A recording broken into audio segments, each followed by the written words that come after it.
Del doctor Fred Harrison, director de desarrollo de la International Union, graduado de las universidades de Oxford y Londres. Sus libros, titulados Los creadores del caos, del año 1997, y titulado Auge y caída, del año 2005, predijo la causa y el momento de la crisis económica mundial. Le damos entonces la palabra al doctor Fred Harrison. Esta semana van a escuchar muchos detalles acerca de la forma práctica de solucionar problemas como la vivienda, la provisión de transporte, el hecho de tener comunidades que sean sustentables y que tienen que ver con el ambiente. Todas estas cuestiones son de suma importancia. Los detalles de cómo implementar las reformas que necesitamos desesperadamente. Mi tarea es colocar todas esas micro soluciones y problemas en un cuadro de situación general. Necesitamos saber, por ejemplo, cuánto tiempo tenemos para poder presentar e introducir las reformas que son de suma importancia. Porque si tuviéramos 100 años en los cuales introducir los cambios, podríamos tomarnos nuestro tiempo. Pero si el tiempo no abunda, cuando hablamos entonces de medidas estratégicas, tenemos que tener en cuenta el tiempo de que disponemos. Voy a presentarles entonces una propuesta terrible. Y no quiero con esto decir un chiste, sino que estoy siendo muy serio. En mi opinión, las condiciones objetivas del mundo de hoy están llevando al mundo precisamente a una guerra mundial.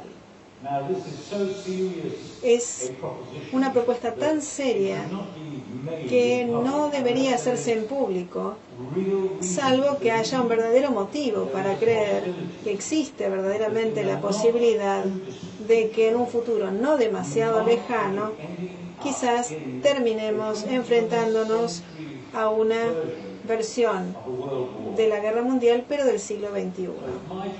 Mi tarea entonces es tratar de sugerirles a todos ustedes una forma de pensar que les permite a ustedes decidir si mis temores son razonables y fundados o no.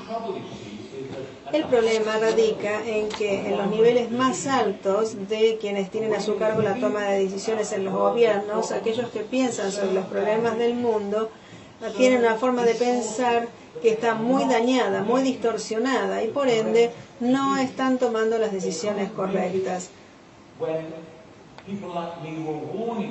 No lo hicieron cuando gente como yo advertían que el mundo se acercaba y se encaminaba a una crisis financiera. El gobierno británico advirtió 10 años antes que esto sucedería y no lo tomaron en cuenta y pensaban que estábamos equivocados. Pensamos que no habría nada por el estilo y ahora sabemos que los tomadores de decisiones, aquellos que siguen en el poder en definitiva, creen que pueden contribuir a negociar, digamos, y a salir de una depresión mundial, y es mundial verdaderamente. Si esa es la calidad del pensamiento de aquellos que ejercen el poder, entonces deberíamos estar verdaderamente preocupados. ¿Por qué me animo a sugerir que las condiciones objetivas están dadas como para que nos estemos encaminando hacia una guerra mundial? ¿Y por qué es que pienso que es posible evitar que esto suceda? Pero sabiendo que no contamos con demasiado tiempo. Lo que estoy tratando de decirles es que al tratar estas cuestiones en los próximos 2 o 3 días, traten de pensar en la posibilidad de que no tengamos demasiado tiempo para ello, lo cual significa que si estoy en lo correcto, tendremos que tratar de construir nuestras estrategias de manera tal que podamos llevar adelante la agenda más rápidamente de lo que sería normalmente la situación. Lo primero que debemos comprender es que el capitalismo no es la clase de criatura que se nos indujo a pensar que es. No se trata de un sistema neoliberal, que bueno, sabemos la frase que todos usan como favorita. No es el trabajador contra el empleador que enfatizó Marx. El elemento fundamental, la estructura del sistema, es una estructura dual. No se trata de una criatura homogénea ni de un sistema social de esa naturaleza, sino que está formado por dos culturas muy distintas y separadas. Por un lado, la cultura que agrega valor. La gente trabaja y agrega valor a la riqueza de una nación, crea cosas y eso es muy productivo. Ahora bien, el hecho de vivir, convive con esta cultura, otra cultura. Es una cultura que precedió, que vino antes de los empresarios industriales del siglo XIX que explotaron a los trabajadores, descripción que es correcta. Cientos de años antes de eso, había un sistema o cultura adicional que es lo que llamo la cultura depredadora, que empezó a existir y empezó a regir el mundo y sigue rigiéndolo hoy. Empezó con una pequeña escala y ahora controla nuestro sistema económico y social. Y es ese cambio en la relación entre aquellos que agregan valor, esto es aquellos que trabajan para crear valor y que nos hace ricos, y aquellos que extraen el valor del sistema. La relación entre ambos, el ratio entre ambos, es lo que está generando la crisis que hace imposible que el capitalismo como lo conocemos hoy siga existiendo. Comparte entonces la visión de Marx en cuanto a que hay una contradicción en el capitalismo, pero el análisis es significativamente diferente. Tenemos que comprender entonces la estructura básica de esto que llamamos capitalismo. Tenemos una cultura depredadora y me gustaría decir, como digo en mi libro, y tenemos una cultura de valor agregado que agrega valor. El problema con la cultura depredadora, esa cultura que extrae valor del sistema, radica en que en razón de que aquellos que extraen valor no tienen que trabajar por el dinero que sacan del sistema, la avaricia no tiene límites. Para el resto de nosotros, a nosotros nos encantaría ser avariciosos, pero solo podemos ser avariciosos en la medida que trabajamos, creamos riqueza y por ende podemos disfrutar de aquello que creamos. Eso fija un límite natural a nuestro consumo. Sin embargo, para aquellos que extraen valor sin trabajar, no hay límite a cuánto quieren cuán lejos quieren ir para captar más riqueza que pertenece a otros. Ahora bien, ¿cuál es la naturaleza del valor que están extrayendo estas personas? Para poder entender la historia, para que tenga sentido, hay un único concepto que es necesario comprender, y este es el concepto o la palabra renta. La renta es la plusvalía una vez que la gente ha trabajado y tomado su parte, y una vez que la gente ha ahorrado y ha invertido capital y ha tomado la parte que le corresponde. Después de todo eso, hay un superávit, una plusvalía que se llama renta. Ningún individuo crea ese valor solo, sino que viene del cielo como milagro para personas como yo que tenemos la tierra. Entonces nos enriquecemos haciendo nada.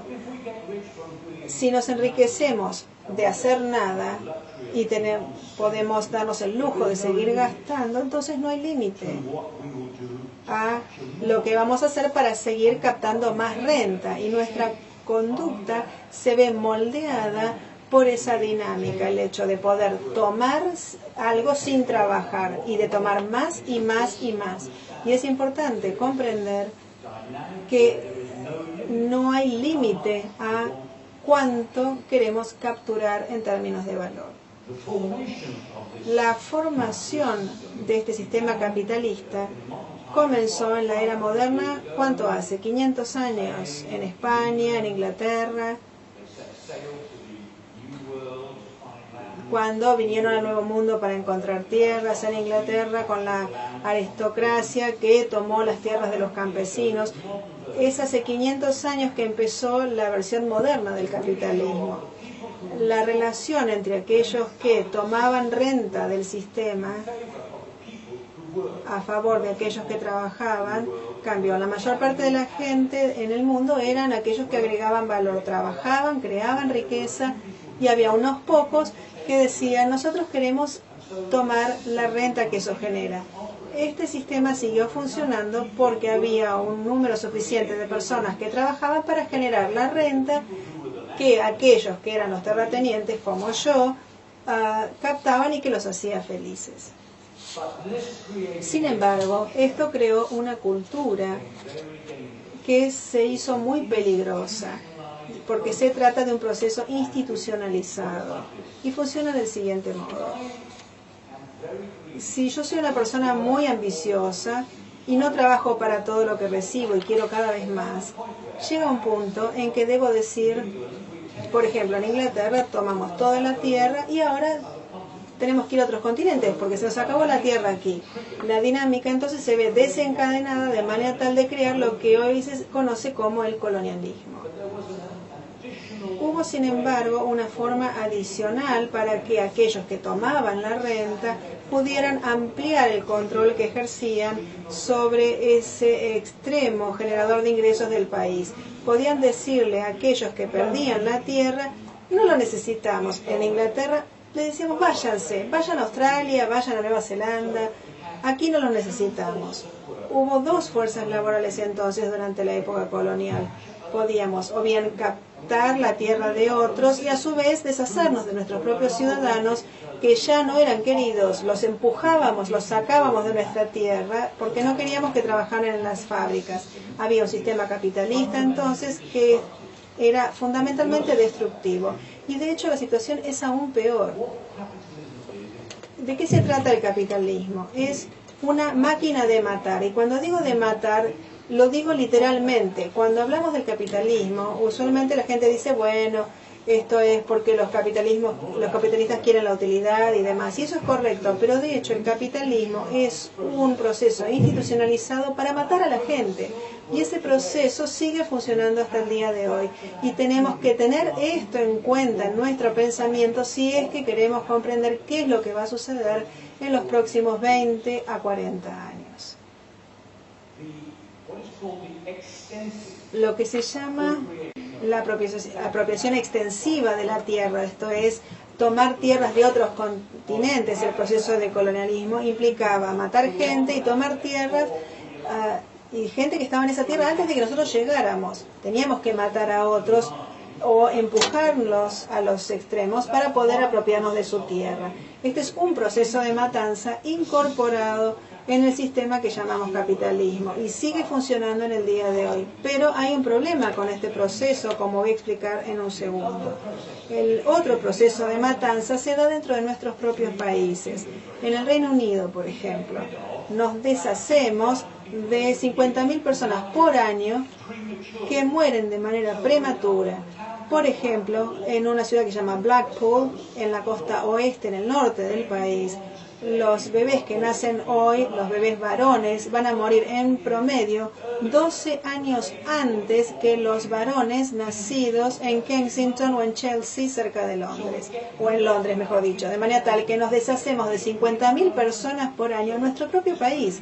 Esto alivia, si se quiere, el estrés que sufre el sistema. Cuando la cosa no funciona, cuando no hay trabajo suficiente, ¿cómo solucionamos el problema? Bueno, los enviamos a otros países o bien hemos estructurado a las instituciones y los valores y la situación financiera para que la gente se muera 12 años antes de lo que hace falta.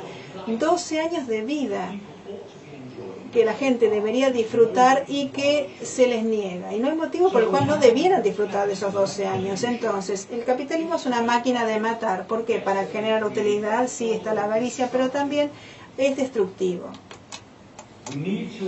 Necesitamos comprender que no se trata de un hecho accidental, casual, es un proceso que se ha institucionalizado.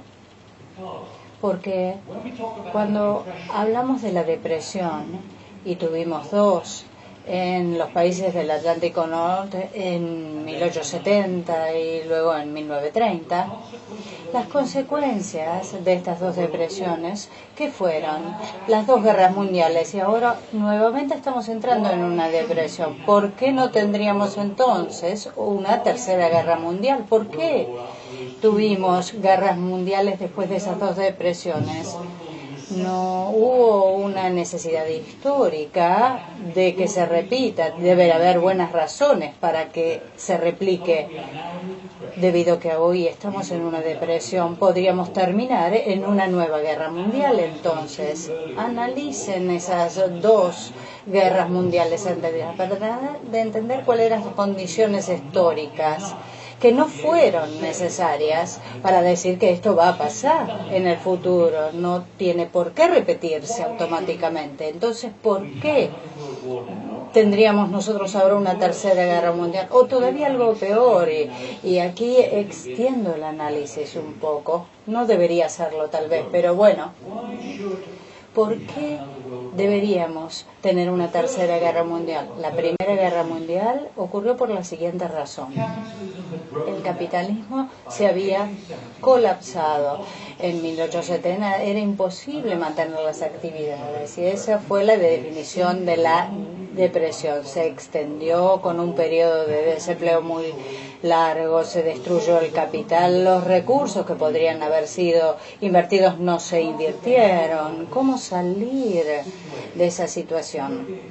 Los países europeos dijeron, bueno, hay una sola manera. La lógica de nuestro sistema capitalista es que tenemos que tratar de obtener más en otro lugar y matar varias personas que no necesitamos en Europa. Entonces, el primer paso fue cortar África literalmente a través de acuerdos entre las potencias europeas y decir, bueno, a ver, dividamos África y qué vamos a tomar de ella, que iba a aliviar parte de la depresión de la década de 1870. Pero el problema fue que dos países perdieron en ese tipo de arreglo que se logró, Alemania e Italia, porque habían ingresado tarde en el proyecto colonialista, entonces no habían obtenido tanto como España, Portugal, Francia, Gran Bretaña, y no estaban muy conformes.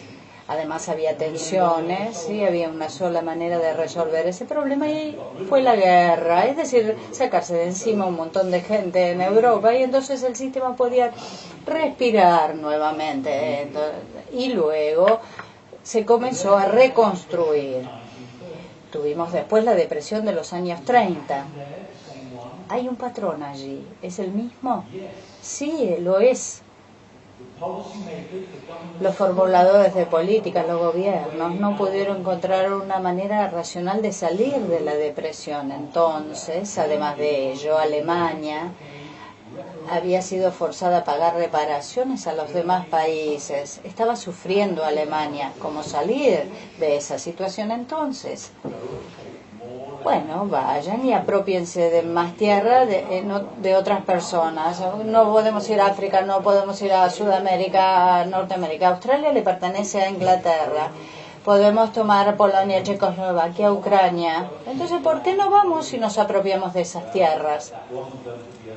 Y bueno, eso no iba a ser permitido por las potencias aliadas. Y entonces, ¿qué ocurrió? Una segunda guerra mundial, muchísimas y millones de personas muertas nuevamente. Y luego un boom después de 1945, el mejor periodo de producción, teniendo en cuenta estándares internacionales en 20 años. Y parecía que se había resuelto el problema y parecía que nunca iba a haber otra guerra en Europa, porque habíamos decidido crear la Unión Europea. La Unión Europea que iba a ser un acuerdo político que iba a asegurar que las tensiones en Europa que surgían de ese modelo capitalista nunca más iban a llevar a tensiones posteriores. No había partidos fascistas que podían ganar votos para acceder al Parlamento Europeo, no iba a haber gobiernos autoritarios que manejaran España o Grecia como lo habían hecho, no íbamos a designar tecnócratas para manejar Italia una vez más y gobernarla, nada de eso iba a ocurrir. ¿Y ahora qué pasa? Nuevamente los fascistas son elegidos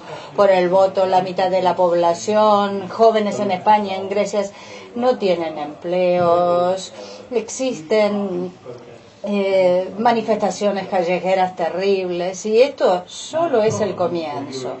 El problema para Europa entonces es el siguiente. ¿Qué vamos a hacer al respecto? En el pasado, el modelo, la lógica del modelo capitalista era: no vamos a capturar la tierra de otras personas en otros lugares. Entonces, saquémonos de encima la gente que nos sobra y mandémoslo a poblar nuevos territorios y tomamos la renta, los recursos naturales de esos países y los traemos nuevamente a Europa para aliviar las tensiones propias de la depresión. Ahora, no podemos ir a África ahora. China está comprando toda la tierra de África. No podemos venir a Sudamérica porque ustedes no van a permitir el colonialismo nuevamente europeo aquí. Y además, aquí China también está comprando en Sudamérica parte de los ricos recursos con que ustedes cuentan. Entonces, todo esto está en una gran trampa. Es decir, uno no puede ir y buscar los recursos a otros territorios para traerlos nuevamente a Europa, para ayudar a reconstruir la economía europea.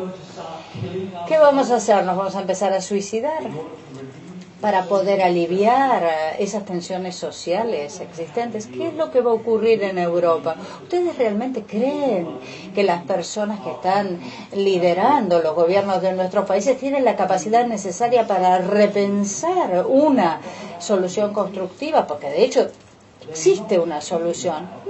No están pensando en cómo superar la depresión y reconstruir la patria y el terruño europeo, que en mi opinión existe entonces un alto riesgo de lo que yo considero una posible tercera guerra mundial en ciernes, venidera. Claro, algunos pueden decir esto es pura fantasía. Esto decía Winston Churchill en la década de 1930, cuando se va a haber una guerra mundial. Y todo el mundo decía, no, usted está loco, ¿cómo va a haber una guerra mundial? Y lo que ocurrió fue la Segunda Guerra Mundial.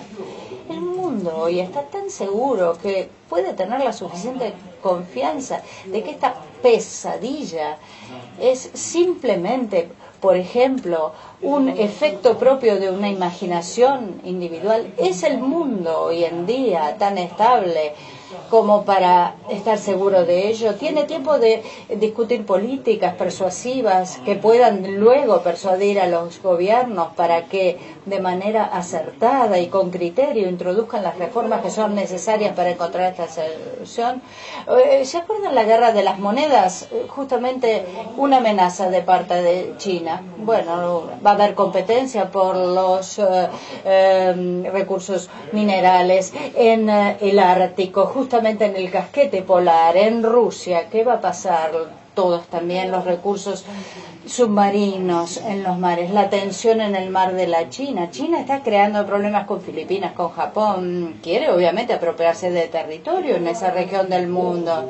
Y no va a haber guerras por el agua, por ejemplo, en 20, 30 años. No va a surgir problemas con el Islam y el cristianismo. Y así podría seguir enumerando muchísimos más casos que engrosarían esta lista. Y después decimos, si este es un mundo seguro, pero no hay posibilidad de que se cometa nuevamente un error que desencadena un conflicto global, mundial. Pero todas estas tensiones existen y se van a empeorar con el paso del tiempo, y hay que suponer, o por lo menos presumir, la posibilidad de que países como España, Italia, Grecia, que están sufriendo dolores terribles porque no encuentran solución al creciente desempleo, por ejemplo, considerando que China es un elemento que no podemos cuantificar, anticiparnos a lo que va a ser en el futuro, si va a vender bienes hoy a Europa y a los Estados Unidos y después ya no lo necesita,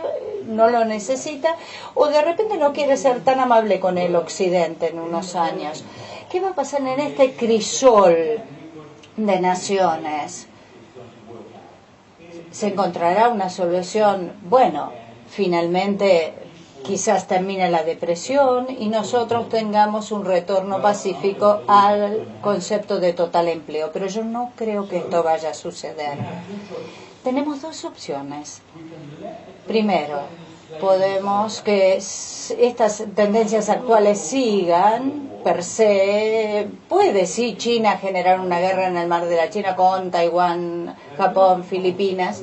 va a haber conflictos en la extracción de recursos minerales en la zona del Ártico. Claro que va a haber, porque es una zona rica en ellos. Fíjense, Rusia, Estados Unidos. Rusia quiere tener su porción de ello. ¿Ustedes creen que ellos van a llegar a acuerdos sensatos para el bien común y resolver esta cuestión? Entonces, una opción es dejar las cosas como están y continuar de manera muy irracional, como se hizo en el pasado, pero que, claro, dio por resultado asesinatos masivos, conquista de territorios extranjeros. ¿Y cuál es la alternativa, la opción 2?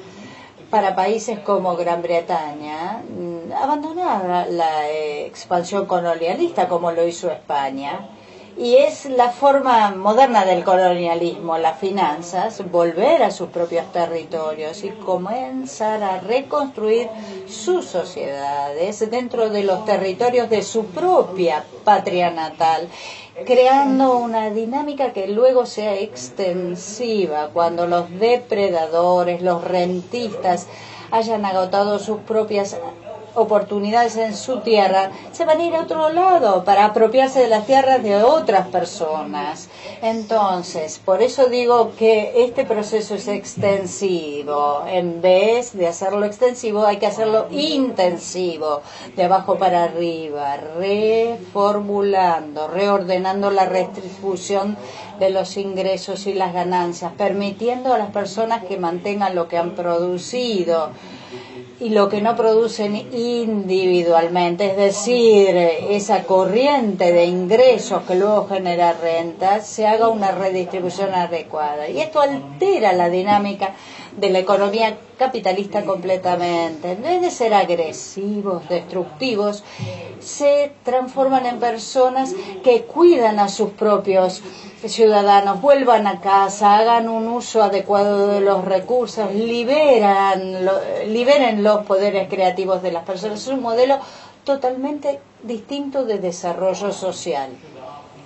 Pero, ¿por qué los líderes políticos podrían estar interesados en esto? ¿Por qué no se escucharían? Les diría que durante toda la historia hemos visto que este modelo, que ha sido abogado en la Argentina por alguien que ustedes conocen muy bien, que fue Bernardino Rivadavia, Winston Churchill en Gran Bretaña, Sonia Tsenin en China, la lista es muy grande. Joe Stiglitz también es un gran defensor de esta política. En toda la historia, esta política siempre fue puesta en la mesa de los políticos para su debate, pero los políticos nunca hicieron nada con ella, incluido el país de ustedes, la Argentina, que es una gran tragedia. Vamos a escuchar mañana más al respecto.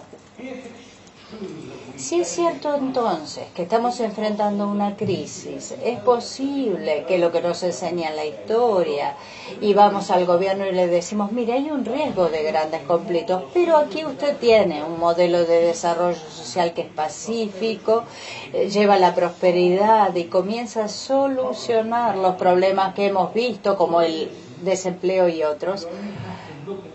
¿Nos escucharían? Lean los libros de historia. Nunca escucharon los políticos. En el siglo XIX el gobierno británico, inmerso en deuda, sin ingresos, decidió imponer impuestos a los colonizadores en el Nuevo Mundo, en los Estados Unidos, para ser más precisos, en 1800. Adam Smith decía, no deben ponerle impuestos a la gente que se fue a las Américas.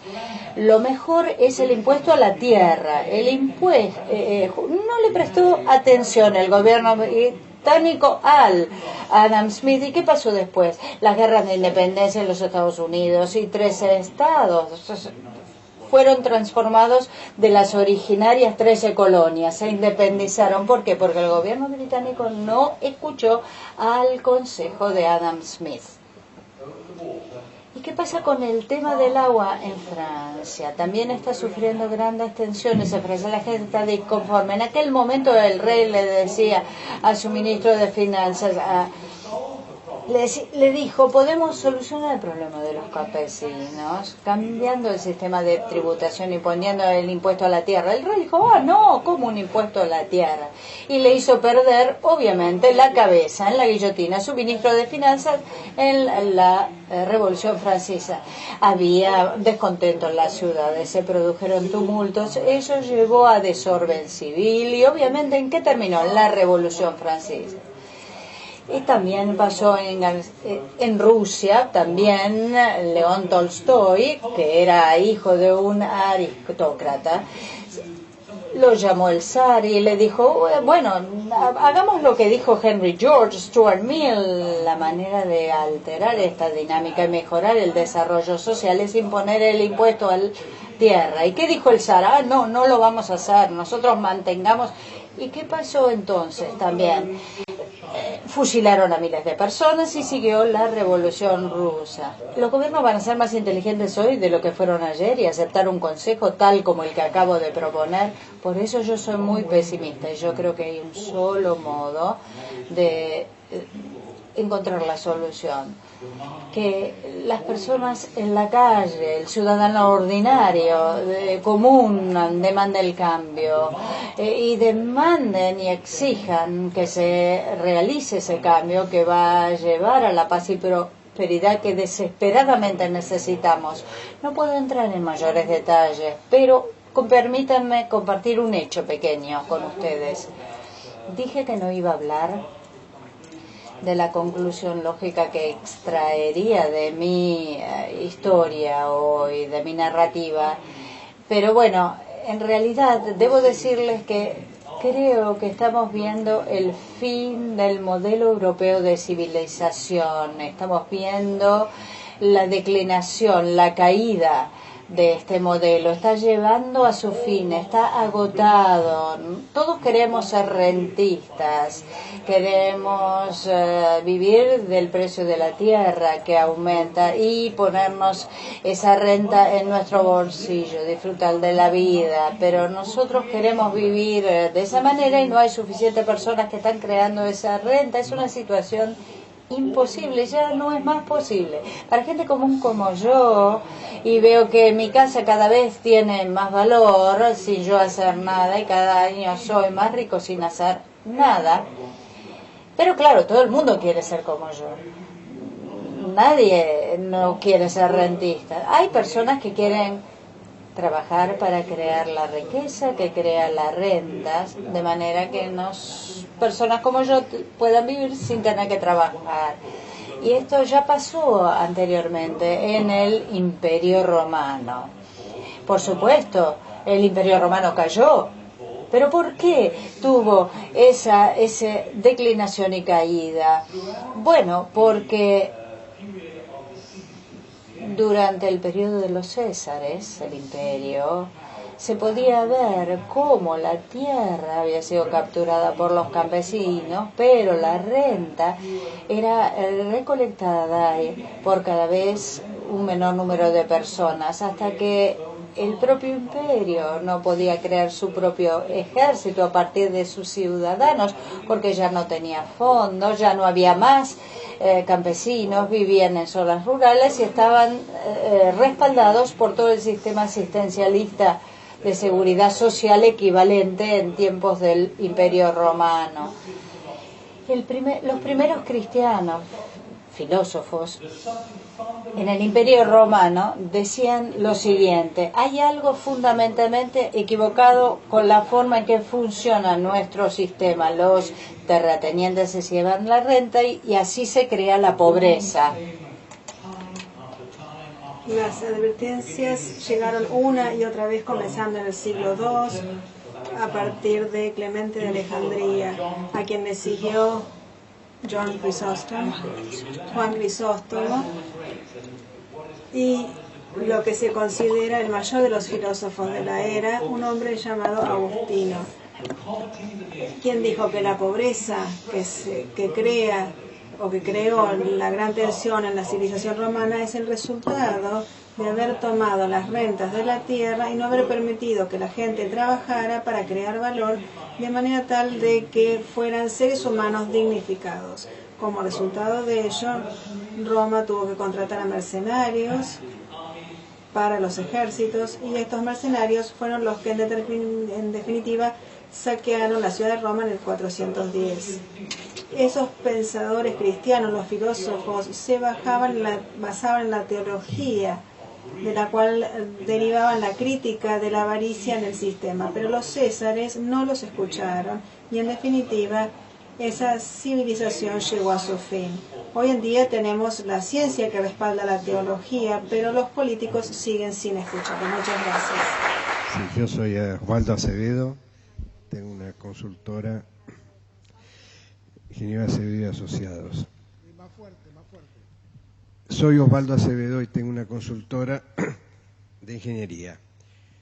Bueno, la exposición ha sido realmente muy esclarecedora y yo quería preguntar, aparte de la solución sobre los impuestos a la tierra, ¿qué otra solución habría para este desastre realmente que está pintado también por el doctor Harrison?